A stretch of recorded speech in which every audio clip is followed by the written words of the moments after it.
Segera download Quran Tadabbur, tafsir dalam genggaman Anda. Bulan Ramadan adalah bulan Al-Quran.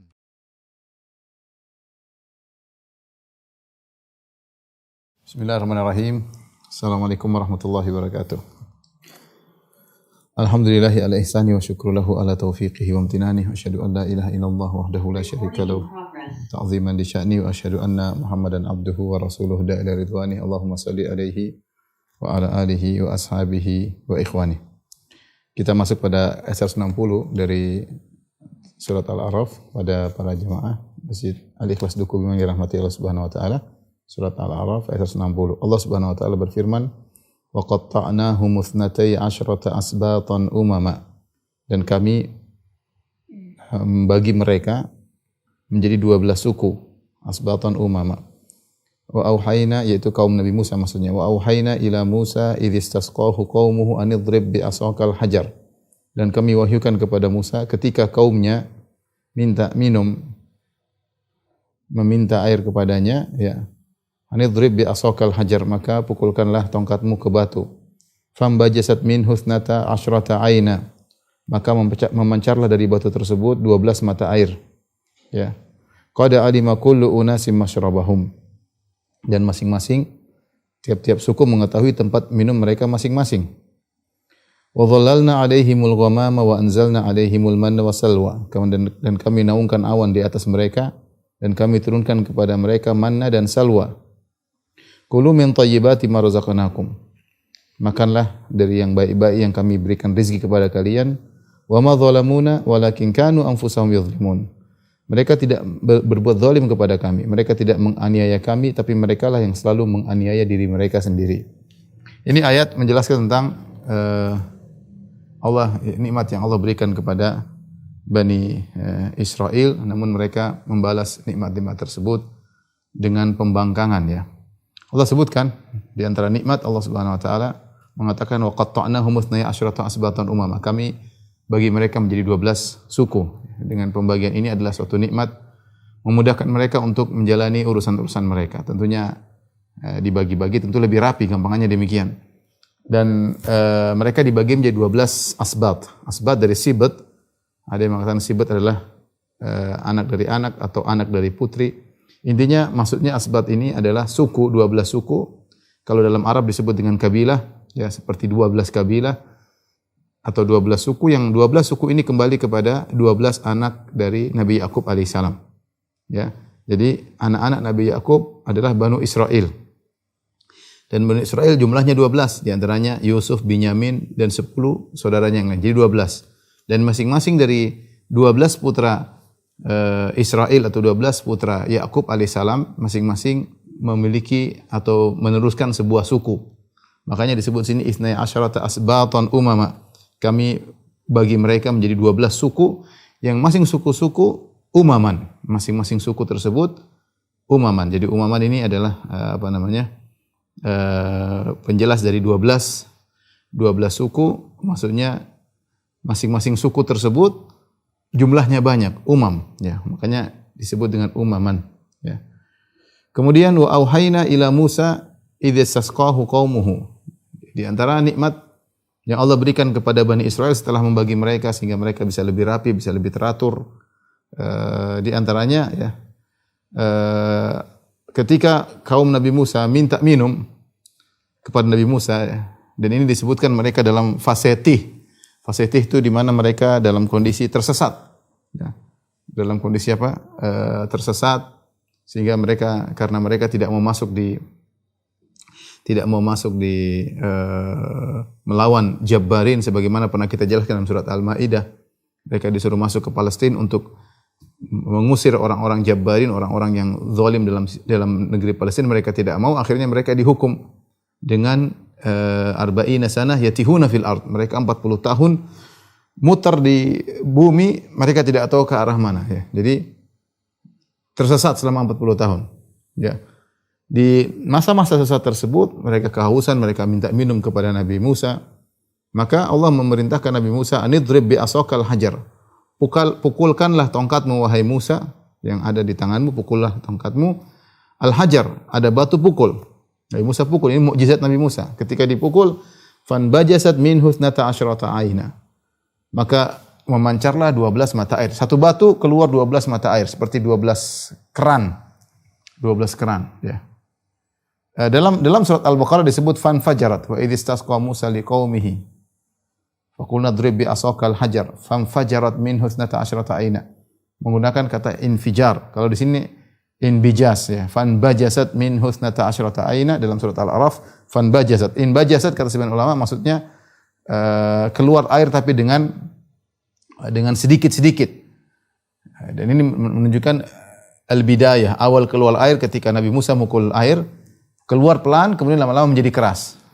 Kalau sudah menjadi keras disebut fanfajarat, maka keluarlah dengan memancarkan air tersebut. Jadi awalnya para ulama menjamakkan, dalam sebagian ayat disebut fanbajasat, dalam sebagian ayat disebut fanfajarat. Maka mereka mengatakan begitu pertama kali Nabi Musa alaihissalam memukulkan tongkatnya di batu, keluarlah 12 keran air, tapi keluar pertama dengan perlahan. Kemudian mulai orang berdatangan, kemudian keluar dengan lancar. Tujuannya apa? Agar tidak ada hasad di antara mereka. Tidak ada hasad di antara mereka. Makanya Allah mengatakan, qad alima kullu unasim masyrabahum. Bahwasanya masing-masing suku mengetahui tempat minum mereka masing-masing. Mereka tahu, oh, suku ini kerannya sebelah sini. Seakan-akan batunya besar, dipukul oleh Nabi Musa, kemudian keluar 12 keran. Ya, keluar 12 keran. Jadi kalau haus gampang, tinggal Nabi Musa pukul tongkatnya ke batu, keluar 12 keran. Dan masing-masing punya keran tersendiri, masing-masing suku sudah tahu. Qad alima kullu unasim masyrabahum. Masing-masing di situ disebut dengan unas. Unas itu artinya banyak orang, ya, unas banyak orang, artinya setiap suku itu jumlahnya banyak. Makanya disebut dengan umaman tadi, umaman. Ya, setiap suku jumlahnya banyak dan masing-masing suku mengetahui kerannya yang mana. Sehingga tidak perlu bertengkar, tidak perlu rebut-rebutan, tidak perlu hasad di antara mereka dan diatur bisa dengan rapi, antriannya jelas, masing-masing punya sumber sendiri-sendiri, ya. Allah sebutkan nikmat. Di antara nikmat yang lain Allah sebutkan juga dalam ayat ini, wa dhallalna 'alaihimul ghamama. Ya, kami naungi mereka dengan awan. Ini juga di masa tih. Mereka berjalan, mereka kepanasan. Wahai Musa, kami kepanasan, wahai Musa. Mintalah kepada Allah agar kami dinaungi. Enggak jelas ini di mana kita sedang berada, lagi dalam masa tih, masa tersesat. Entah ke arah mana kita bingung. Tapi jalan di padang pasir, jalan di mana, air enggak ada tempat untuk berteduh. Maka Nabi Musa minta kepada Allah, Allah turunkan awan tersebut berjalan terus mengikuti mereka, jadi mereka nyaman. Subhanallah. Mukjizat di depan mata mereka. Dan saya makanya heran, Bani Israil ini mukjizat banyak sekali di depan mereka. Ketika mereka masih di Mesir, mereka mukjizat macam-macam dari Musa. Ketika mereka lewat Laut Merah, mereka lihat bagaimana laut dibelah oleh Nabi Musa alaihissalam. Allah belah melalui tongkat Nabi Musa. Banyak mukjizat yang mereka lihat. Sekarang mukjizat dipukul batu keluar air. Dan ini menakjubkan, bagaimana ada batu yang tidak nyambung dengan sumber mata air pun kemudian bisa keluar air. Bahkan disebutkan konon mereka bawa itu batu kemana-mana. Jadi kalau macam-macam tinggal dikleng, pukul, keluar air. Tidak ada sumber air dalam situ. Apa namanya? Ini menakjubkan, ya, menakjubkan. Bagaimana bisa keluar air dari batu yang batu tersebut tidak ada sumber airnya, tapi bisa keluar air. Yang mukjizat. Kemudian mereka kepanasan, Allah bawakan naungan. Yang mukjizat ini tidak pernah dialami oleh sahabat Nabi sallallahu alaihi wasallam. Para sahabat Nabi Muhammad SAW tidak mengalami mukjizat seperti ini. Artinya kalau kita bilang bahwasanya Bani Israil ini dimanja, ya, dimanja benar-benar dikasih mukjizat-mukjizat yang luar biasa yang mereka lihat, seharusnya membuat iman mereka semakin tinggi. Harusnya demikian, bukan malah membangkang. Tapi demikianlah asal hati mereka seperti itu, justru dikasih banyak kenikmatan mereka tetap membangkang. Wa dhallalna 'alaihimul ghamama, maka kami naungkan kepada mereka awan. Mereka berjalan dimanapun ada awan yang menaungi. Wa anzalna 'alaihimul manna wassalwa. Bukan cuma itu, mereka minta makan. Ya Musa, gimana kita tersesat mau makan? Kita pengen makan. Allah turunkan makanan langsung dari langit. Al-man wassalwa. Ya. Allah turunkan langsung dari langit al-man wassalwa. Al-man ada yang mengatakan semacam tumbuhan yang langsung bisa dimakan. Al-lazat, salwa semacam burung, ya, yang langsung bisa dimakan. Ya, ada yang mengatakan semacam madu, al-man. Intinya, ya, tinggal dimakan dengan penuh kemudahan, ya. Dengan penuh kemudahan, tidak repot-repot, ya. Dan ini adalah nikmat yang luar biasa yang mereka dapatkan ya. Al-man wa salwa, yaitu makanan yang lezat ya, makanan yang lezat yang tinggal disantap. Al-man wa salwa itu makanan yang sudah siap saji, turun dari langit tinggal mereka makan. Tunggu dari langit tinggal mereka makan. Apalagi yang menyusahkan mereka. Nikmat Allah berikan. Allah katakan kulu min thayyibati ma razaqnakum. Makanlah ya. Makanlah dari rezeki yang kami berikan kepada kalian. Makanlah rezeki yang kami berikan kepada kalian ya. Kemudian kata Allah Subhanahu wa taala, "Wa ma zalamuna walakin kanu anfusahum yadhlimun." Ternyata mereka membalas segala nikmat yang Allah berikan kepada mereka dengan sikap maksiat. Mereka berbuat zalim. Mereka membangkang. Kata Allah, "Wa ma zalamuna." Sikap maksiat mereka tersebut, pembangkangan mereka tersebut tidak menzalimi kami. Kami tidak terzalimi. Mereka ketika membangkang perintah Nabi Musa, mereka ketika membantang perintah Allah Subhanahu wa taala, sesungguhnya tidak ada dari kekayaan kami yang berkurang sedikit pun. Kami tidak terkena kezaliman mereka. Walakin ya kanu anfusahum yadhlimun. Justru mereka itu menzalimi diri mereka sendiri. Ya, gara-gara mereka membangkang akhirnya nikmat-nikmat Allah tidak diturunkan lagi kepada mereka. Mereka mengalami kesulitan. Oleh karenanya setiap orang yang bermaksiat sungguhnya dia berbuat zalim kepada dirinya. Dia tidak berbuat zalim kepada Allah. Allah tidak falan tablughu dhurri fatadurruni. Kalian tidak bisa beri mudarat kepadaku, kata Allah Subhanahu wa taala. Kalian membangkang, kalian mau apa? Enggak ada masalah bagi Allah. Maka dalam hadis qudsi kata Allah, "Ya ibadi law anna awwalakum wa akhirakum wa insakum wa jinnakum kanu ala afjari qalbi rajulin wahidin minkum ma naqasa min mulki syai'a." Wahai hamba-hambaku, jika kalian seluruhnya dari awal sampai akhir, jin maupun manusia, seluruhnya hatinya paling bejat, gampangannya semuanya hatinya seperti Fir'aun, semua hatinya seperti iblis, mana qasa min mulki syai'a, tidak akan mengurangi kekayaanku sedikit pun. Kalau kalian berbuat zalim pada diri kalian sendiri. Justru kalau berbuat zalim maka kenikmatan akan berkurang. Allah kasih hukuman. Kalian zalimi diri kalian sendiri. Sama, semua yang bermaksiat sama. Seorang berbuat zalim kepada orang lain, sungguhnya dia menzalimi dirinya nanti di dunia maupun di hari akhirat. Di dunia dia bisa mendapat hukuman, kalau tidak dapat hukuman dunia dia akan dapat siksaan di akhirat. Sungguhnya makanya semua orang berbuat zalim, dia berbuat zalim pada dirinya sendiri. Berbuat zalim pada dirinya sendiri. Maka Allah mengatakan wa ma zalamuna. Mereka Bani Israel bermaksiat, membangkang, mereka tidak menzalimi kami, walakin kanu anfusahum yadhlimun, tapi mereka berbuat zalim kepada diri mereka sendiri. Mulai Allah ceritakan tentang sikap pembangkangan mereka. Setelah Allah sebutkan nikmat yang begitu banyak. Wa idh qila lahum uskunu hadhil qaryata wa kulu minha haitsu syi'tum. Ketika dikatakan kepada mereka tinggallah di negeri ini, ada yang mengatakan Baitul Maqdis ya. Di Palestina ya. Tinggallah di negeri ini wa kulu minha haitsu syi'tum, dan makanlah semua yang ada di negeri tersebut. Wa qulu hittah, dan ucapkanlah ya Allah ampunilah dosa-dosa kami. Hittah maksudnya gugurkanlah dosa-dosa kami. Allah suruh mereka untuk beristighfar. Wadkhulul baba sujada, dan masuklah kalian ke dalam Baitul Maqdis atau ke dalam kota Palestina sujada. Sujada maksudnya bukan sujud tapi ruku'. Artinya dalam kondisi ketundukan, karena enggak mungkin orang sujud sambil jalan, tapi mereka disuruh masuk sambil ruku'. Ruku' suruh masuk ke gerbang Baitul Maqdis atau gerbang kota Palestina. Jadi mereka disuruh sambil ruku' jalan, sambil menundukkan kepala, sambil mengatakan astaghfirullah, astaghfirullah, astaghfirullah, hutta, harusnya demikian. Ini perintah Allah. Kata Allah, naghfir lakum khati'atikum. Ya. Kami akan mengampuni dosa-dosa kalian. Sebab Allah mengatakan khati'atikum, inilah jam'ul qillah. Jam'ul qillah maksudnya sedikit, jumlah sedikit. Artinya dosa-dosa kalian itu kecil dibandingkan dengan ampunanku. Yang penting kalian caranya demikian. Kalian dosa banyak ini, tapi bagiku kecil dibandingkan dengan ampunanku. Makanya Allah datangkan dengan jam'ul qillah. Dengan jamak yang menunjukkan jamak tapi sedikit. Naghfir lakum khati'atikum. Ya. Kalian punya dosa, tapi dosa tersebut tidak ada apa-apanya dibandingkan dengan ampunanku. Syaratnya masuk dengan menunduk dan mengucapkan astaghfirullah atau rabbi ghufirli, atau maksudnya dikatakan hutta itu maksudnya artinya gugurkanlah dosa-dosa kami ya Allah. Kemudian kata Allah sanazidul muhsinin, kami akan berikan tambahan kenikmatan bagi orang berbuat ihsan. Apalagi yang kurang? tinggal masuk, sudah depan ada kenikmatan, mereka selesai dari fase dari fase kesesatan, tersesat mereka sudah tidak tersesat lagi, mereka sudah digiring ke Palestina, tinggal masuk pintu gerbang Palestina dengan nunduk sedikit sambil mengatakan astagfirullah, astagfirullah, astagfirullah, kan mudah. Kalau begitu nanti apa? Dosa-dosamu kalian akan kami ampuni, begitu banyak dosa kalian membangkang Nabi Musa, akan kami ampuni dan kami akan berikan tambahan kenikmatan. Wasanazidul muhsinin. Kami akan berikan tambahan bagi orang yang berbuat ihsan. Tapi dasar Bani Israel, kata Allah, fabaddala alladhina zalamu qawlan minhum qawlan ghayra alladhi qila lahum. Ya. Maka mereka pun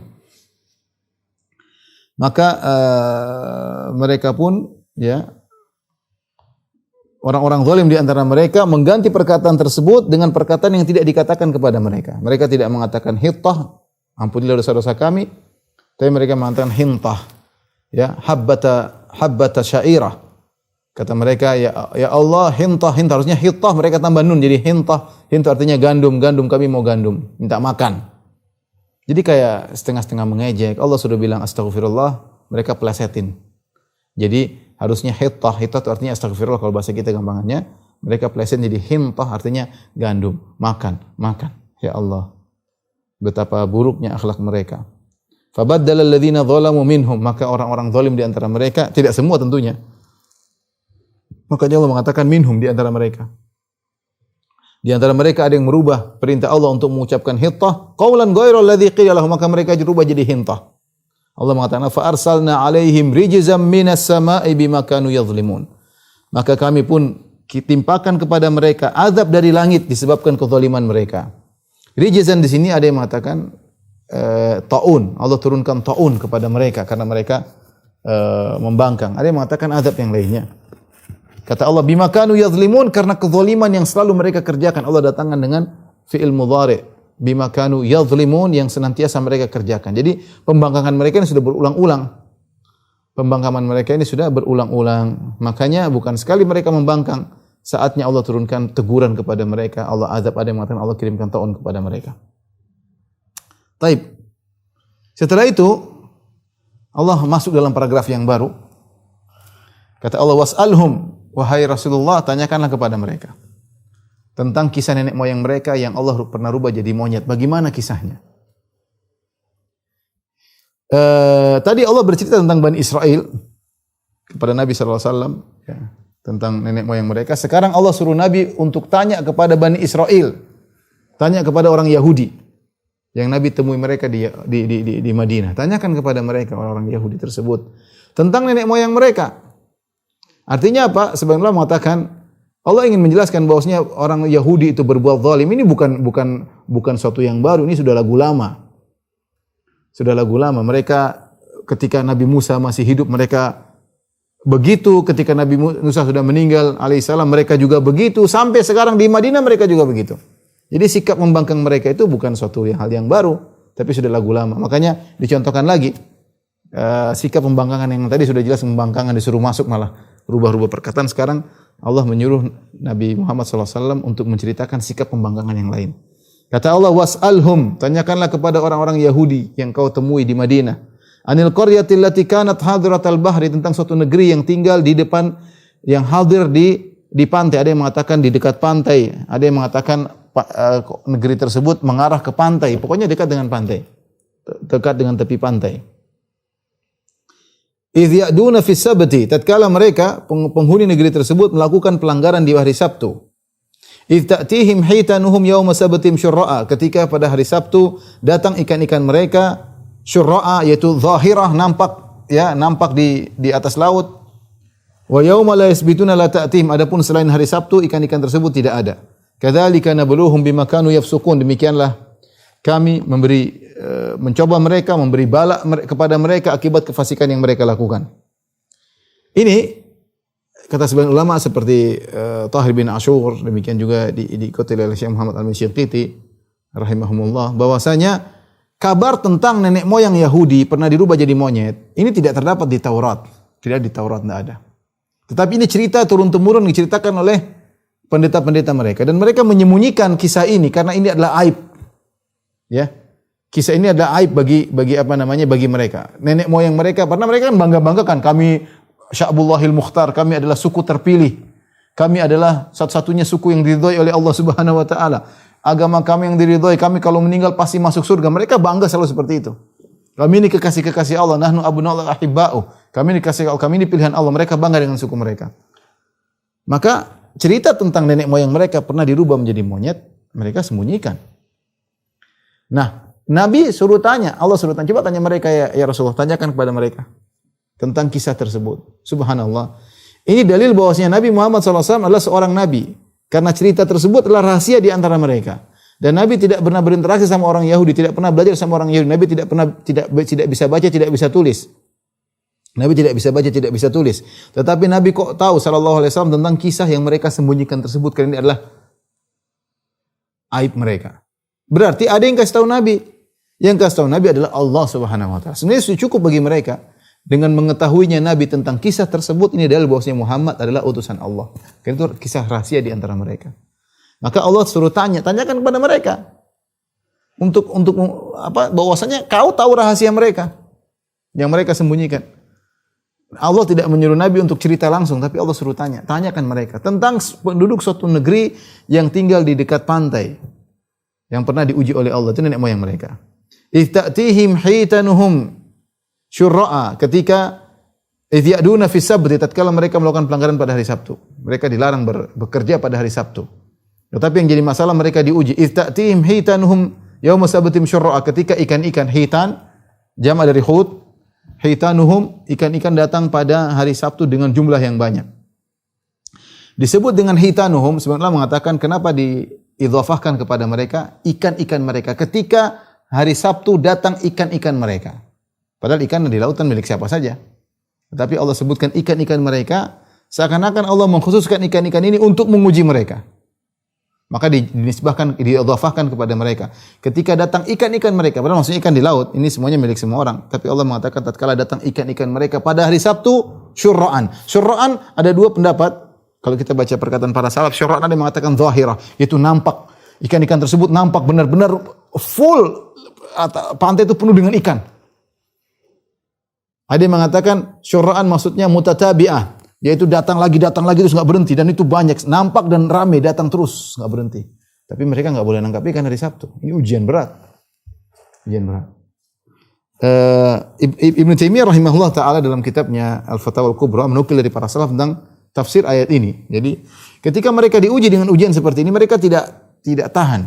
Gimana? Nanti selain hari Sabtu, wa yauma la yasbitun la ta'tihim. Selain hari Sabtu, hari Minggu, hari Ahad, Senin, Selasa, Rabu, Kamis, Jumat, ikan sedikit. Hampir-hampir enggak ada. Tapi begitu hari Sabtu, hari dilarang bekerja, luar biasa. Ini ujian, namanya ujian seperti itu. Allah kadang kasih ujian, ya begitu namanya ujian. Seperti kisah para sahabat ketika mereka umrah, dilarang untuk mereka berburu, ya. Kemudian datang buruan-buruan, hewan-hewan datang, ya. Mudah ditangkap oleh mereka dan mudah untuk ditombak oleh mereka. Tapi dilarang, hanya mereka tidak berani, ya. Ya, mereka tidak berani.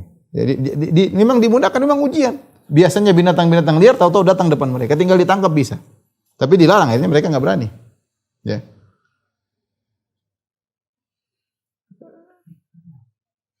Adapun orang Yahudi, mereka berpikir keras gimana caranya nih, biar dapat ikan tapi tidak melanggar. Maka ada dua pendapat dari kalangan para salaf. Ada yang mengatakan sebagian mereka ada yang mulai menggali lubang. Jadi ketika selain hari Sabtu, pinggir pantai mereka galiin. Ini misalnya pantai, ini pinggir pantai mereka gali lagi, semacam sungai-sungai kecil mereka bikin. Ketika hari Sabtu, pantai kan meluber, ikan-ikan ikut luber masuk ke dalam lubang-lubang tersebut yang mereka siapkan. Tapi ikan-ikan tersebut nggak bisa balik lagi ke pantai karena airnya sedikit, jadi kejebak di lubang-lubang tersebut yang mereka buat di pinggir pantai. Ikan nggak bisa loncat balik lagi ke pantai. Jadi ketika laut pindah ke sini, luber ke pinggiran pantai, terjebaklah ikan-ikan tersebut. Ketika air kembali, ikan tetap terjebak. Tapi mereka nggak ngambil nanti hari Ahad, karena hari Sabtu dilarang. Jadi mereka nungguin aja.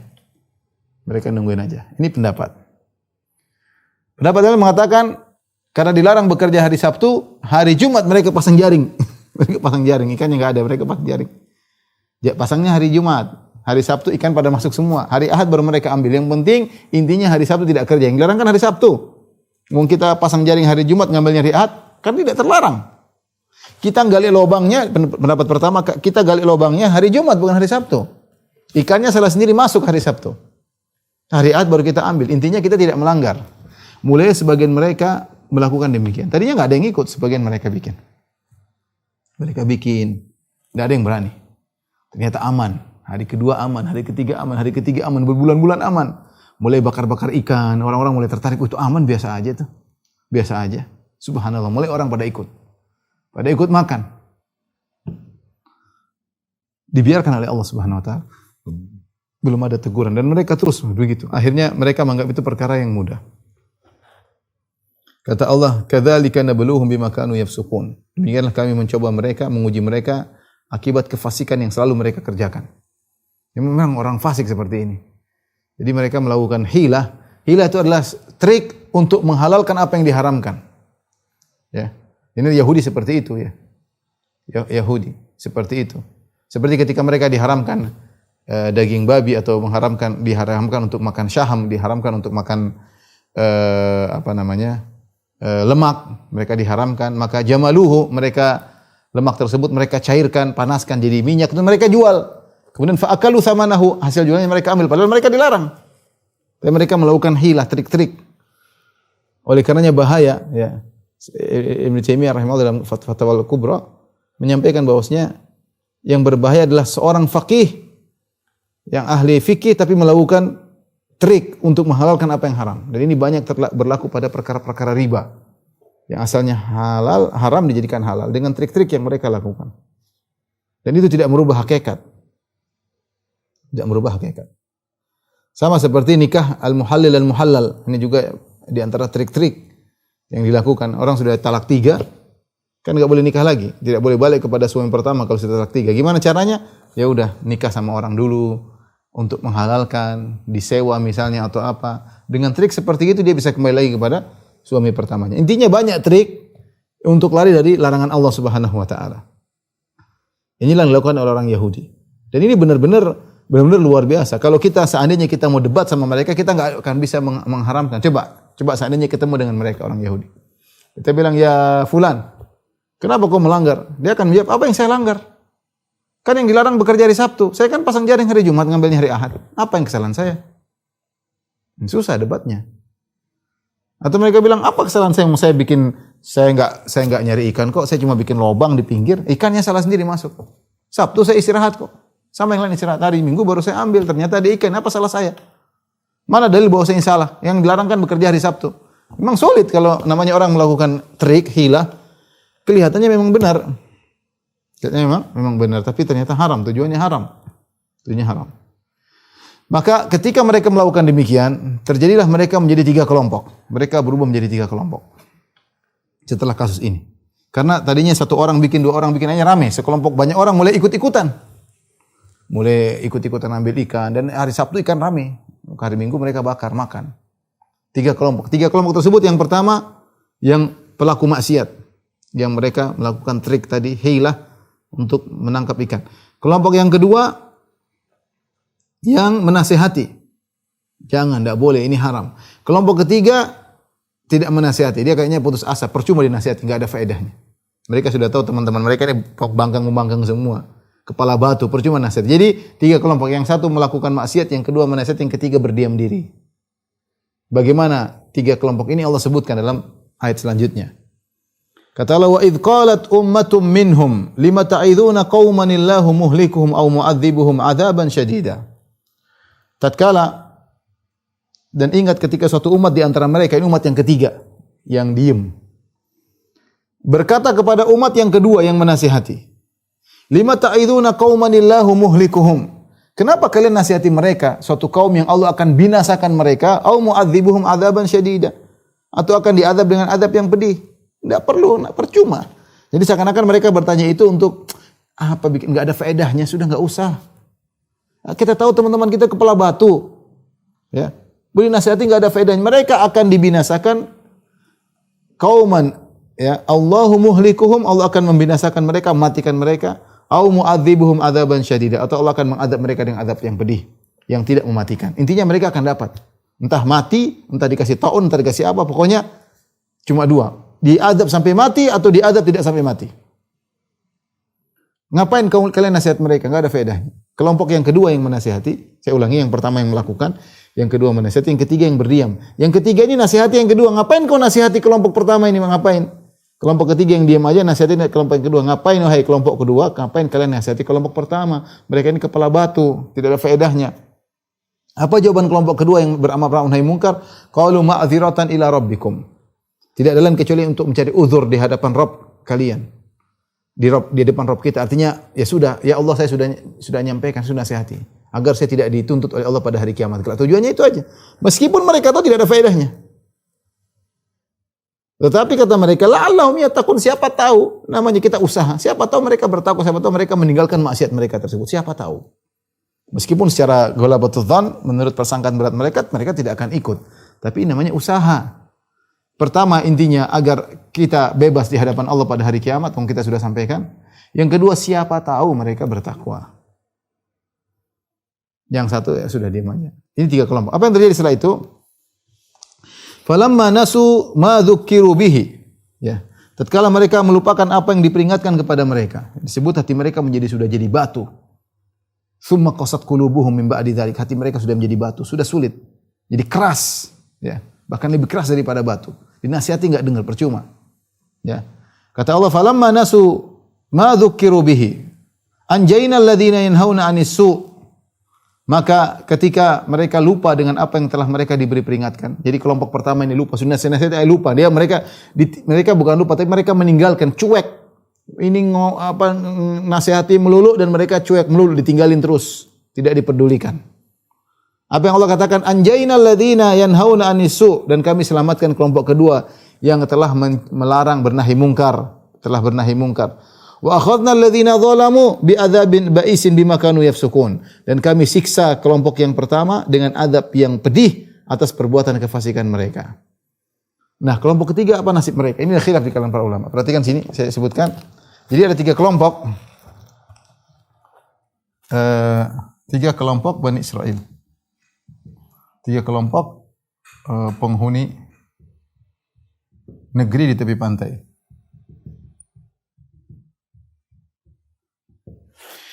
Kelompok yang pertama yang bermaksiat. Yang bermaksiat nangkap ikan. Kelompok kedua yang bernahi mungkar, yang menasihati. Yang ketiga yang berdiam, yang diam aja. Diam aja karena menurut mereka nasihat tidak ada faedahnya. Karena menurut mereka nasihat percuma. Nasihat percuma saja. Nah, Allah sebutkan tentang bagaimana nasib dua kelompok ini. Ini Allah sebutkan tiga. Wa idz qalat ummatun lima ta'iduna qauman illahu muhlikum. Kelompok ini berkata, wahai kelompok kedua. Ya, kita kasih nomor lah. Ini nomor 1, 2, 3. Kelompok ketiga berkata, wahai kelompok kedua, ngapain kalian nasihati kelompok pertama? Toh mereka akan dibinasakan oleh Allah atau diberikan adab yang pedih. Apa jawaban kelompok kedua, kelompok ketiga? Qalu ma'dziratan ila rabbikum wa la'allahum yattaqun. Kami hanya mencari uzur di hadapan Allah. Siapa tahu mereka sadar. Paling tidak kami lepas dari tanggung jawab. Allah ceritakan setelah itu, falamma nasu ma dzukkiru bihi anjayna alladziina yanhauna 'anis su' wa akhadna alladziina dzalamu bi'adzabin ba'isin bima kanu yafsukun. Ketika mereka sudah lupa ini, Allah kasih hukuman yang pertama, anjayna. Sini kata Allah, kami selamatkan. Anjayna. Kami selamatkan. Anjayna alladziina yanhauna 'anis su'. Kami selamatkan orang yang bernahi mungkar. Yang bernahi mungkar. Wa akhadna alladziina dzalamu, ini kami siksa. Kata Allah, kami siksa. Ya, karena kefasikan mereka. Dengan adab yang pedih. Kata Ibnu Katsir, ini Allah tidak sebutin. Bagaimana nasib mereka? Tidak disebutin. Maka khilaf di kalangan para ulama. Mereka ikut yang mana? Ikut yang ini atau ikut yang ini? Diselamatkan atau tidak? Tapi pendapat yang benar, mereka juga selamat. Tetapi mereka tidak berhak untuk dipuji oleh Allah Subhanahu wa taala.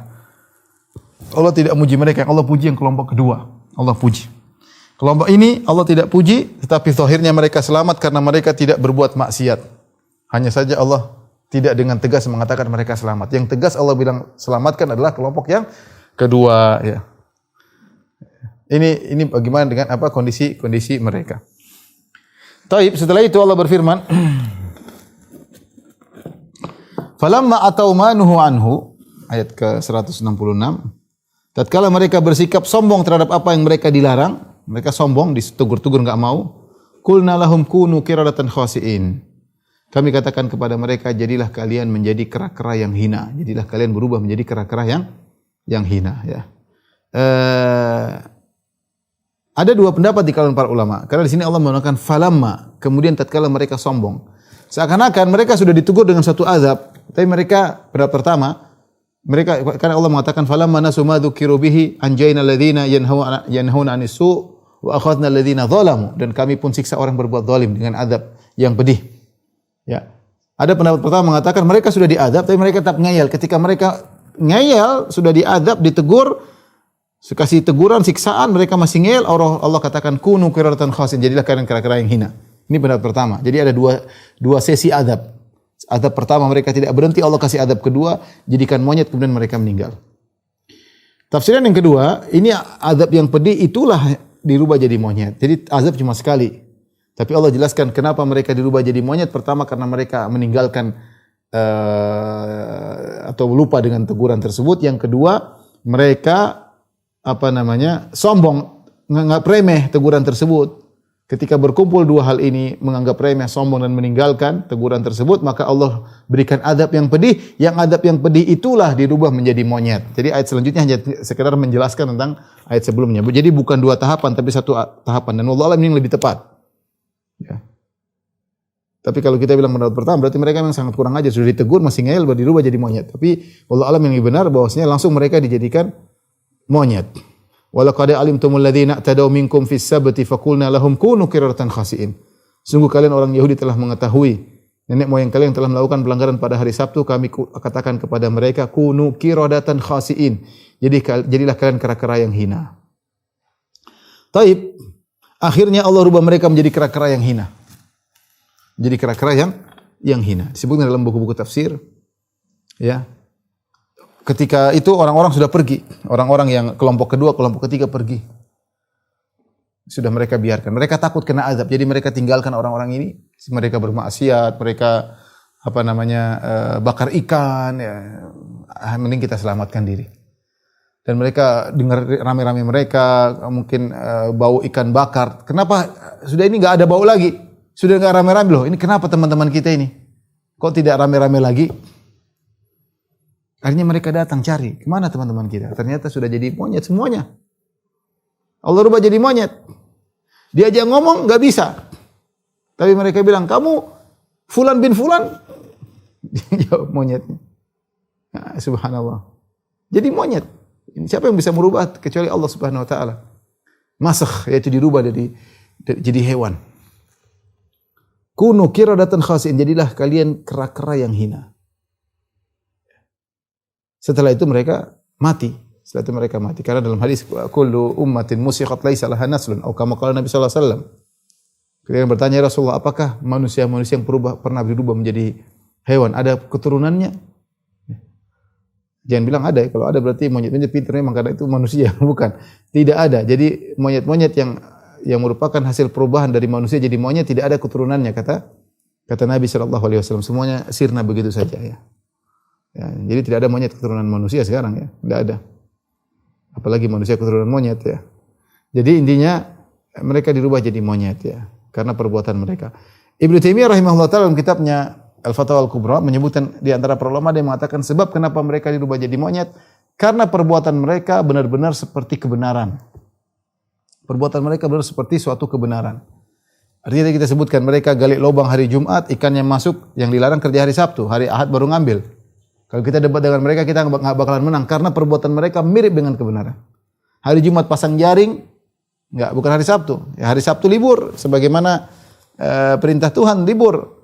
Kemudian datang ikan-ikan masuk di jaring, hari Minggu baru ambil.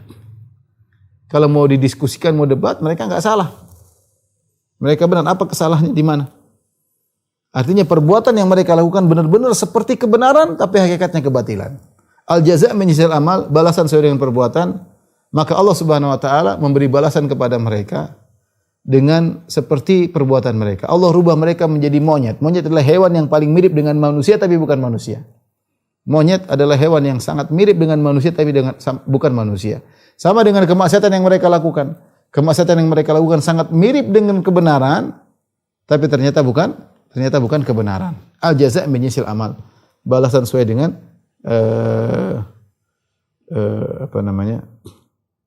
balasan sesuai dengan perbuatan. Inilah ikhwan dan akhwat yang dirahmati Allah Subhanahu wa taala, ya. Apa yang bisa kita sampaikan pada kesempatan kali ini tentang kisah pembangkangan orang-orang Bani Israel setelah diberikan kenikmatan yang luar biasa. Dengan berbagai macam kenikmatan, ternyata mereka memang suka berbuat zalim dengan membangkang perintah-perintah Tuhan, melanggar larangan-larangan Tuhan. Ya, larangan Allah mereka langgar, dan itu bukan hanya di zaman Nabi Muhammad SAW. Ternyata nenek moyang mereka juga begitu. Bahkan ketika Nabi Musa hidup, mereka masih begitu. Apalagi Nabi Musa sudah meninggal dunia. Apalagi setelah jauh dari zaman kenabian Nabi Musa alaihissalam, di antaranya orang Yahudi yang ada di zaman Nabi SAW, mereka membangkang, mereka berkhianat dan banyak kejahatan yang mereka lakukan di kota Madinah. Tapi demikian para jamaah Masjid Al-Ikhlas Duku Bima yang dirahmati Allah Subhanahu wa taala. Insyaallah kita lanjutkan pekan depan masih dalam surat Al-A'raf. Kurang lebihnya saya mohon maaf. Wabillahi taufiq wal hidayah. Assalamualaikum warahmatullahi wabarakatuh.